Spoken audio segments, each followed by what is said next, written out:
guys, dito nandito yung default ko legacy, tapos yung dinilit ko ito yung proxy setting per user. So kapag nakita nyo dito, so right click and delete. Ito yun, proxy setting per user, click delete. That's it.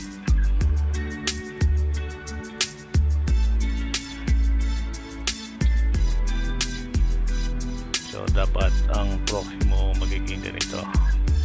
Yan. Then open browser.